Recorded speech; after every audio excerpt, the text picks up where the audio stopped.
یہ دیکھ کر حضرت جبرائیل علیہ السلام نے کہا کہ اے اللہ کے نبی علیہ السلام، آپ ہم سے بالکل کوئی خوف نہ کریں، ہم اللہ تعالیٰ کے بھیجے ہوئے فرشتے ہیں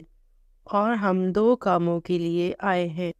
پہلا تو مقصد یہ ہے کہ ہم آپ کو یہ بشارت سنانے کے لیے آئے ہیں کہ آپ کو اللہ تعالیٰ ایک علم والا فرزند عطا فرمائے گا، اور ہمارا دوسرا کام یہ ہے کہ ہم حضرت لوط علیہ السلام کی قوم پر عذاب لے کر آئے ہیں۔ فرزند کی بشارت سن کر حضرت ابراہیم علیہ السلام کی مقدس بیوی حضرت سارہ چونک پڑی، کیونکہ ان کی عمر 99 برس تھی۔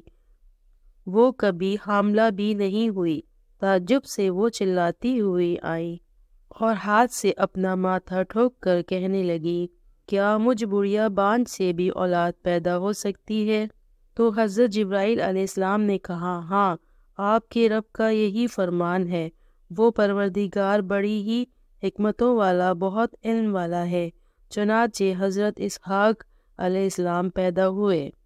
اور واقعتاً اس واقعے سے یہ ہدایت کی روشنی ملتی ہے کہ ملائکہ کبھی کبھی آدمی کی صورت میں لوگوں کے پاس آیا کرتے ہیں۔ چنانچہ بعض روایتوں میں آیا ہے کہ حج کے موقع پر حرم مکہ اور منی و عرفات و مزدلفہ وغیرہ میں کچھ فرشتوں کی جماعت انسانوں کی شکل و صورت میں مختلف بھیس بدل کر آتی ہے، جو حاجیوں کے امتحان کے لیے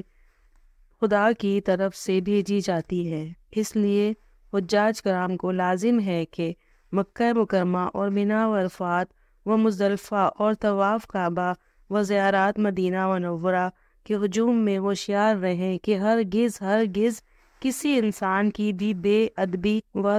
دل آزاری نہ ہونے پائے، اور تاجروں یا حمالیوں یا فقیروں سے جھگڑا تکرار نہ ہونے پائے۔ تمام کیا یہی خبر ہے کہ یہ آدمی کی صورت میں کوئی فرشتہ ہے جو تمہیں دھکا دے کر یا ڈانٹ کر تمہارے حلم و صبر کا امتحان لے رہا ہے؟ یہ وہ نکتہ ہے جس سے عام طور پر لوگ ناواقف ہیں، اس لیے سفر حج میں قدم قدم پر لوگوں سے الجھتے اور جھگڑتے رہنے میں ہی گریز